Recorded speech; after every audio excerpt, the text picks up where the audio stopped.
मेरे प्यारे विद्यार्थियों, आज हम लोग लॉर्ड मेयो के आंतरिक प्रशासन के बारे में विचार करेंगे। मेरे बच्चों, लॉर्ड मेयो का भारत में समय 1869 से 1872 तक का माना गया। लॉर्ड मेयो की भारत में नियुक्ति डिज़रायली ने की थी, लेकिन उसी समय उसके मंत्रिमंडल का पतन हो गया। उसके बाद उसके उत्तराधिकारी ग्लैडस्टोन ने उसे भारत भेजा था। लॉर्ड मेयो के 3 साल का जो छोटा सा शासन काल है, वह उसने सिद्ध कर दिया कि वह एक अभूतपूर्व, एक विशिष्ट योग्यता प्राप्त व्यक्ति था।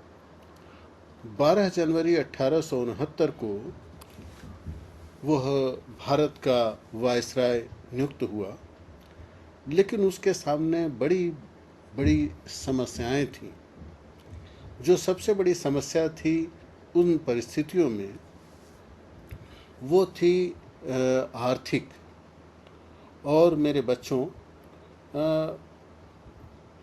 भारत के उसके पूर्ववर्ती शासकों ने तमाम समस्याओं को इतना बड़ा करके छोड़ा था कि उसके लिए बहुत बड़ी चुनौतियां थीं। उस समय का जो ब्रिटिश भारत था, उसमें ब्रिटिश प्रांतों में लगभग 20 करोड़ लोग और उनके सहायक राज्यों में लगभग 5 करोड़ लोग रहते थे। 1869 से 70 में जनता का ऋण 10 करोड़ 2 लाख स्टर्लिंग था। इसके अलावा 9 करोड़ 1 लाख स्टर्लिंग का कर्जा रेलवे की गारंटी पर था, जिससे कोई भी जन कल्याण के कार्य होते थे। लॉर्ड मेयो के भारत आने के साल में आर्थिक घाटे इतने भयानक थे कि उस पहले साल में ही 1 करोड़ 1 लाख का घाटा हुआ था। इस साधारण या असाधारण घाटे के जो कारण थे, उसमें बजट के आकलन की समस्या जो थी वो बड़ी गंभीर थी, और इसका परिणाम बड़े विपरीत आते थे। निश्चित रूप से मशीनरी में, प्रशासन में कोई दोष था, जिसके कारण ये गलती हिसाब में हो रही थी। लॉर्ड मेयो ने 3 कदम उठाए। ठीक से समझ लो मेरे बच्चों कि सबसे पहले उसने घाटे की जो समस्या थी उससे उसे निपटना था। दूसरा, आर्थिक ढांचे को ठीक करना था। और तीसरा, उसको आर्थिक सुधार ऐसे करने थे जिससे भविष्य में आर्थिक स्थिति मजबूत हो सके। शुरू में उसे सफलता मिली। पहले ही साल आय और व्यय बराबरी पर आ गए, और अगले 3 सालों में औसत बचत की दर लगभग 57 लाख की रही। ये पहली बार हुआ था कि जो ऐसा बजट आया था। आर्थिक सदस्य सर रिचर्ड टेम्पल ने जो पहला बजट बड़ी सावधानी से 1869-70 में लॉर्ड मेयो के अध्यक्षता में तैयार किया था, उसमें बच्चों ये टेम्पल तो यहाँ से तुरंत चले गए, उसके बाद उनका यहाँ से जाना हुआ, लेकिन इसके मेयो ने इसके पुनरीक्षण का आदेश दिया। और उसे जब पता चला कि उसकी संपूर्ण इच्छा शक्ति से उसने ये ऐलान किया कि मैं संकल्पबद्ध हूँ कि दोबारा घाटा न हो, और चाहे सेना में ही क्यों न कटौती करनी पड़े, लेकिन जन कल्याण के कार्यों को वो नहीं रोकेगा। बच्चों, सर जॉन टेम्पल और जॉन स्ट्रेची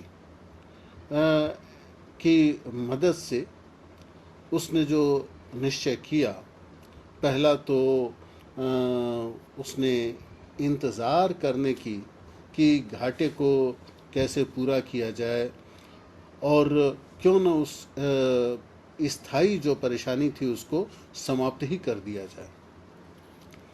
लॉर्ड मेयो ने सार्वजनिक के हित में ही कटौती की और उसके अनुदान में काफ़ी कमी कर दी। 11,50,000 पाउंड की बचत इससे हो गई और बाकी के घाटे के लिए उसने साल के मध्य में ही और अधिक टैक्स लगा दिए। इनकम टैक्स की दर उसने बढ़ा दी और बॉम्बे और मद्रास में उसने नमक कर भी बढ़ा दिया। उसे 5 लाख पाउंड की औसत आय और इस तरह 1869-70 का घाटा उसने पूरा किया। ये कदम असाधारण थे, लेकिन अभी इस आर्थिक समस्या का स्थायी समाधान ढूंढना था। लॉर्ड मेयो के आर्थिक सुधारों को 3 तरह से देखा जा सकता है बेटा। पहले कि जो केंद्र की आर्थिक मशीनरी थी उसे ठीक करना, दूसरा प्रांतीय सरकारों के बजट प्रस्तावों में घाटा न हो, और तीसरा एक स्थायी और विधि विहित ऐसी व्यवस्था बने जिसमें राजस्व और व्यय में एक रूपता हो। बच्चों, लॉर्ड मेयो ने ऐसी व्यवस्था की कि निश्चित तौर पर व्यवस्थित आधार पर आंकड़ों का वर्गीकरण किया जाए। उसने इसके बहुत ही कड़े निर्देश जारी किए स्थानीय सरकारों को कि बजट का आकलन समय पर ही वो भेजे, और इसमें पूर्णतः आर्थिक हस्तांतरण उसने सामने ला दिया। पहले जो ईस्ट इंडिया कंपनी की सारी शक्ति केंद्र के हाथ में ही रहती थी, क्योंकि वो एक व्यापारिक संस्था थी, उसे अपना लाभ देखना था। आर्थिक विषमता की स्थिति से निपटने के लिए और युद्ध और अन्य क्षेत्रों में व्यय के कारण उसने जो प्रांतों पर अपनी पकड़ मजबूत की, लॉर्ड मेयो ने ये उल्टा उसको किया और इस तरह से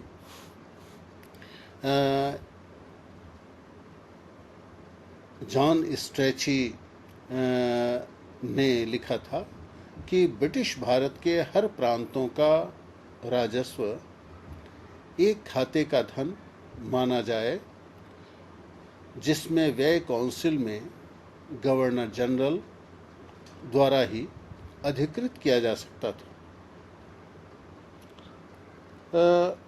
बच्चों, इसमें डॉक्टर विश्वेश्वर प्रसाद ने the origin of provincial autonomy नामक पुस्तक में लिखा है कि व्यय पर पकड़ को मजबूत करने के लिए प्रत्येक विभाग का प्रभावी निरीक्षण विद्रोह प्रांत, यानी जो 1857 का विद्रोह हुआ था उसके बाद आर्थिक दुर्व्यवस्था के नाते बहुत ज़रूरी हो गया था।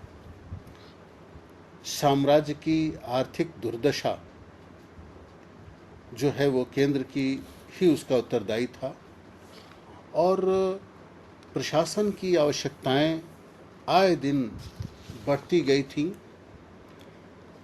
पूरे देश में प्रशासकीय एकरूपता की ज़रूरत थी। आर्थिक क्षेत्र का उत्तरदायित्व केंद्र का सेक्रेटरी ऑफ स्टेट के प्रति था। Sir H.N. डुरैंड ने ये लिखा था कि जनता का नियंत्रण पूरी तरह भुला दिया जाता था। जो नियंत्रण बच जाता था वो सिर्फ केंद्र सरकार का रह जाता था। इस व्यवस्था की खामी को अधिक दिनों तक बर्दाश्त नहीं किया जा सकता था। प्रांतों को निश्चित उद्देश्यों के लिए निश्चित अनुदान प्राप्त होते थे। वे कोशिश करते थे कि ज़रूरत से ज़्यादा ले लें। बहुत बड़ा देश था और बहुभाषी जनता थी। तरह तरह के सामाजिक और आर्थिक ढांचे थे। देर होती थी, केंद्र और प्रांतों में अनबन होती थी। केंद्र कम देना चाहता था, प्रांत अधिक लेना चाहते थे। स्थानीय केंद्र और स्थानीय विद्वेष हमेशा इनमें लगा रहता था, और इसमें बंगाल का एक विशेष स्थान था। स्थानीय सरकारों को कहा जाता था कि वो अपनी व्यवस्था बंगाल की तरह कर लें, जिसका विरोध होता था। मद्रास का आरोप था कि उत्तरी प्रांतों के प्रति केंद्र अधिक लगाव रखता है। प्रांतों का ये कहना था, और प्रांतों का, कि व्यय पर केंद्र का नियंत्रण हटेगा नहीं तो स्थानीय उत्थान कभी हो ही नहीं सकता है। बच्चों, विकेंद्रीकरण का प्रयास जारी रहा।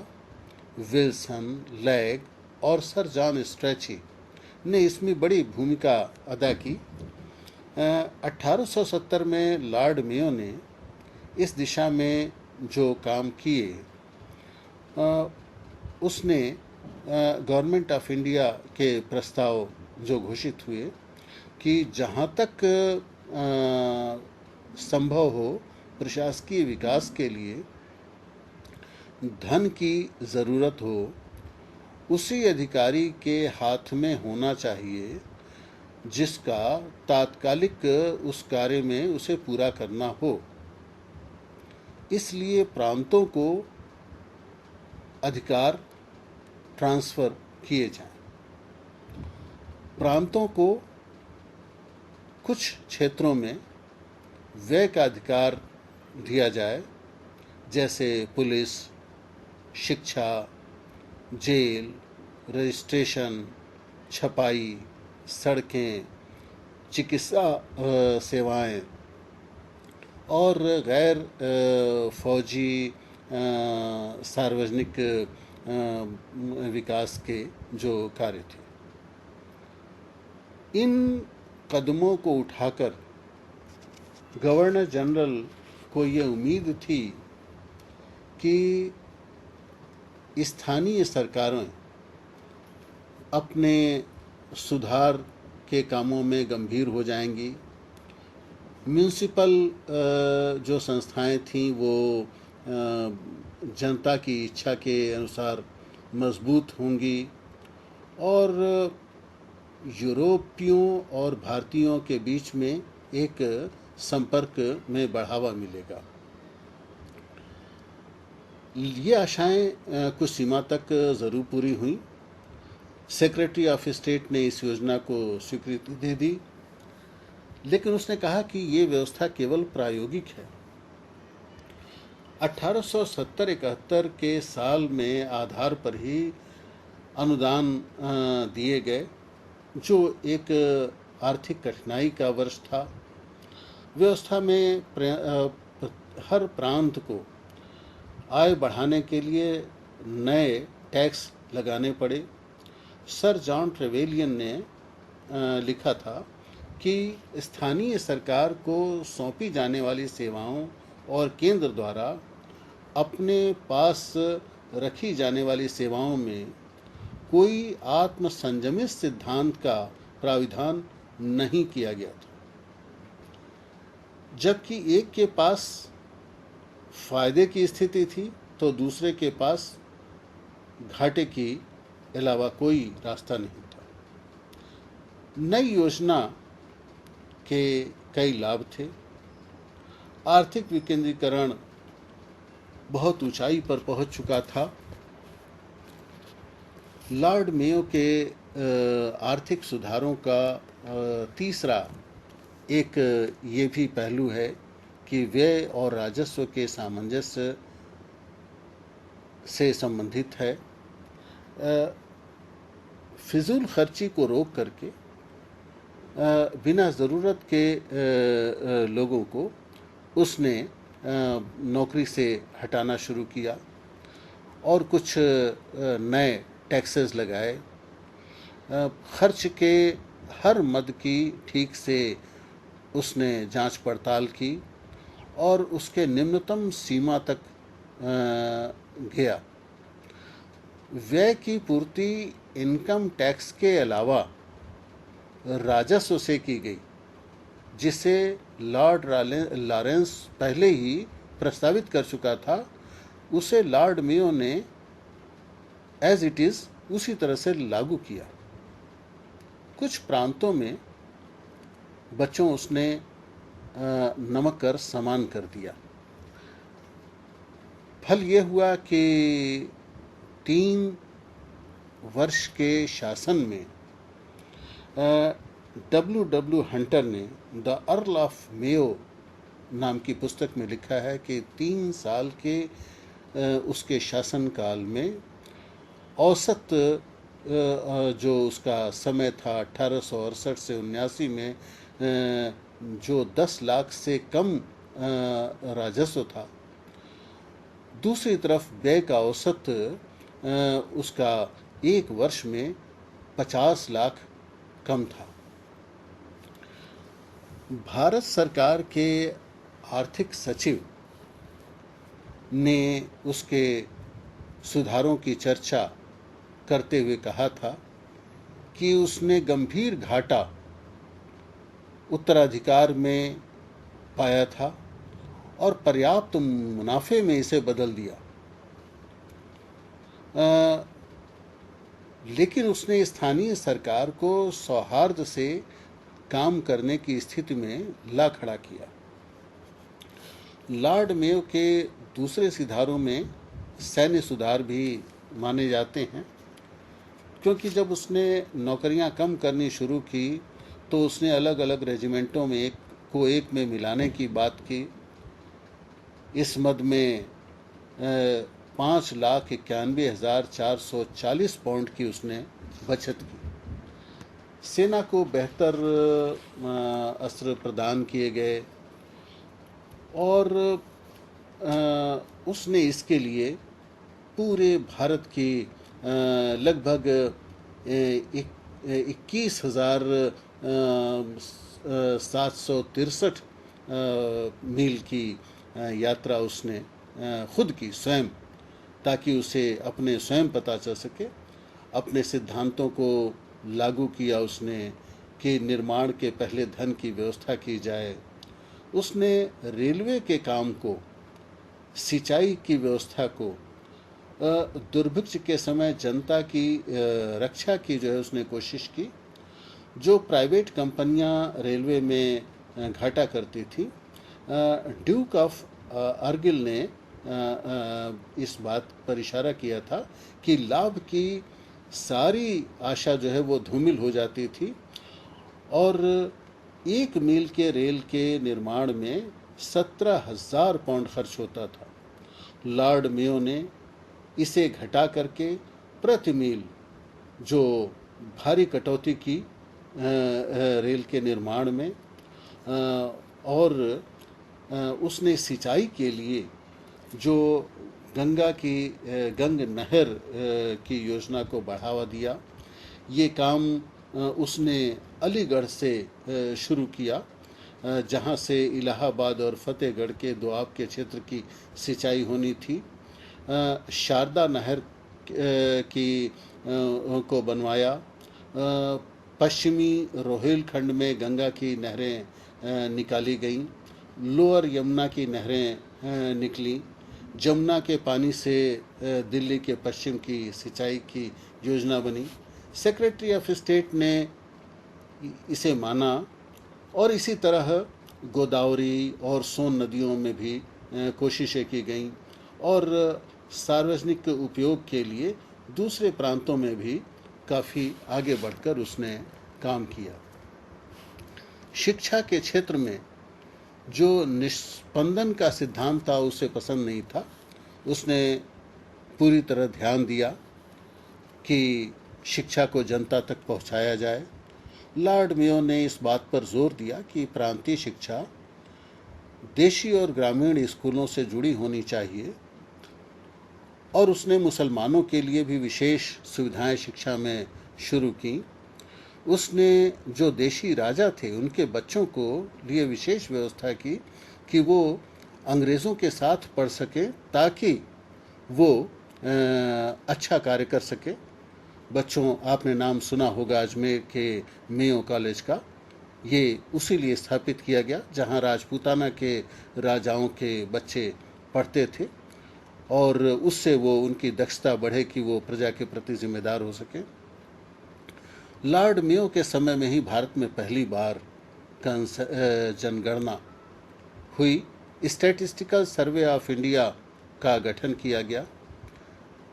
कृषि और व्यापार के क्षेत्रों की भी स्थापना हुई और किसानों को वो धन सुलभ कराया गया। यहाँ तक कि जंगलों की भी देखभाल की गई। उसके इंटरनल एडमिनिस्ट्रेशन में अगर स्थानीय स्वशासन की हम बात करें तो इसमें उसने बहुत रुचि ली। 1870 में उसने प्रस्ताव रखा था कि प्रांतीय अर्थ से उसका संबंध था कि पूरी तरह ईमानदारी से उसने स्वशासन के अवसर को, नगरपालिका जैसी संस्थाओं को देशी और यूरोपीय लोगों के लिए नज़दीक लाने के लिए उसने वो कोशिश की।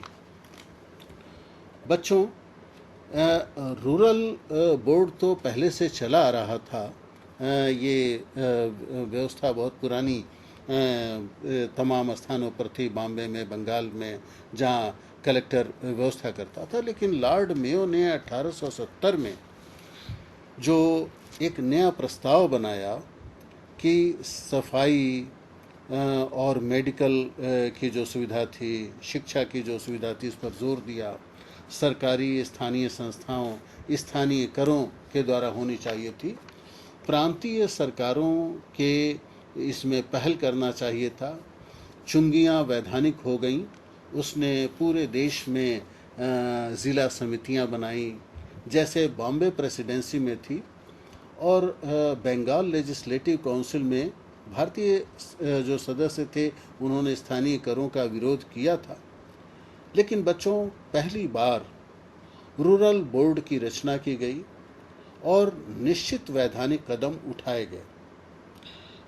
मेयो का शासनकाल इस मामले में बहुत ही प्रभावपूर्ण रहा।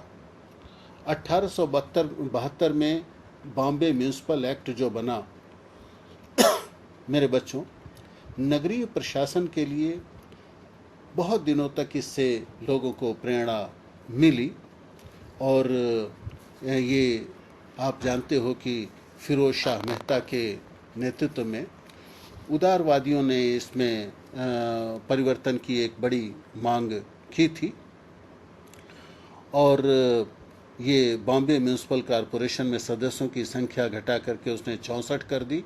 16 रेजिडेंट न्यायाधीश द्वारा चुने जाते थे, 16 सरकार के द्वारा नॉमिनेट होते थे और बाकी के 32 जो है वो टैक्स पेयर्स के द्वारा चुने जाने थे। कार्यपालिका की शक्ति कमिश्नर के हाथ में रखी गई, जो स्टैंडिंग कमेटी के जो लेखा जोखा था, अकाउंट्स, उसको साप्ताहिक उसकी ऑडिटिंग होनी थी। इसे टाउन काउंसिल भी कहा गया। इस तरह बॉम्बे ने पहली बार संतोषजनक स्थानीय स्वशासन को सफलता से विकसित किया। इसी समय लॉर्ड मेयो के समय पहली बार